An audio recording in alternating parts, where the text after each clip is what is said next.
বাংলাদেশ জাতীয়তাবাদী দল বিএনপির চেয়ারপারসন দেশনেত্রী বেগম খালেদা জিয়ার দ্রুত সুস্থতা ও বৈষম্য বিরোধী ছাত্র আন্দোলনে পুলিশ, আওয়ামী সন্ত্রাসী ছাত্রলীগের গুলিতে নিহত বীর শহীদদের স্মরণে এবং গুলিবিদ্ধ চিকিৎসাধীন সকলের দ্রুত সুস্থতা কামনায় চাঁদপুরের কচুয়ায় দোয়া ও আলোচনা সভা অনুষ্ঠিত হয়েছে।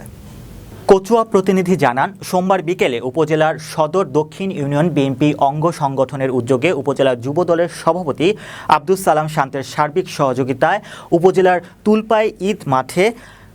ইউনিয়ন বিএনপির সভাপতি তাফাজ্জুল হোসেনের সভাপতিত্বে ও উপজেলা যুবদলের সাধারণ হাবিবুন নবী সুমনের পরিচালনায় প্রধান অতিথি সাবেক শিক্ষা প্রতিমন্ত্রী দুইবারের সাবেক এমপি ডক্টর আ.ন.ম এহসানুল হক মিলন, বিশেষ অতিথির বক্তব্য রাখেন বাংলাদেশ জাতীয়তাবাদী কেন্দ্রীয় কমিটির নির্বাহী সদস্য নাজমুন নাহার বেবি, বাংলাদেশ জাতীয়তাবাদী ওলামা দলের কেন্দ্রীয় কমিটির সদস্য সচিব অ্যাডভোকেট আবুল হোসেন, উপজেলা বিএনপির সভাপতি খায়রুল আবেদিন স্বপন, সহ সভাপতি আব্দুল আজিজ মাস্টার, সাধারণ সম্পাদক জাহাঙ্গীর আলম ফারুকি, যুগ্ম সাধারণ সম্পাদক কাজী জাকির হোসেন, ফখরুল ইসলাম মিন্টু, সদস্য মহসিন শিকদার, বাংলাদেশ জাতীয়তাবাদী আইন ছাত্র ফোরাম কেন্দ্রীয় কমিটির আহ্বায়ক এম আবু ফয়েজ, পৌর বিএনপির সভাপতি বিল্লাল হোসেন, ইউনিয়ন বিএনপির সাধারণ সম্পাদক আব্দুর রশিদ, উপজেলা যুবদলের সাংগঠনিক সম্পাদক শাহিন পাটোয়ারি, সহ সাংগঠনিক সম্পাদক আলাউদ্দিন, দপ্তর সম্পাদক কাজী আব্দুল হাই, পৌর যুবদলের সভাপতি শফিকুল ইসলাম, উপজেলা ওলামা দলের সভাপতি মাওলানা কবির হোসেন,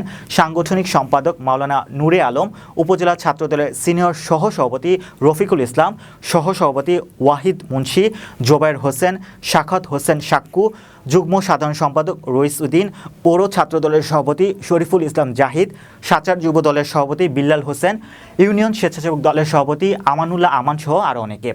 আলোচনা সভা শেষে বিএনপির চেয়ারপারসন দেশনেত্রী বেগম খালেদা জিয়ার দ্রুত সুস্থতা ও বৈষম্য বিরোধী ছাত্র আন্দোলনে সকল শহীদদের রুহের মাগফিরাত কামনা ও গুলিবিদ্ধ সকলের দ্রুত সুস্থতা কামনায় বিশেষ দোয়া মোনাজাত পরিচালনা করেন ওলামা দলের সভাপতি মাওলানা কবির হোসেন।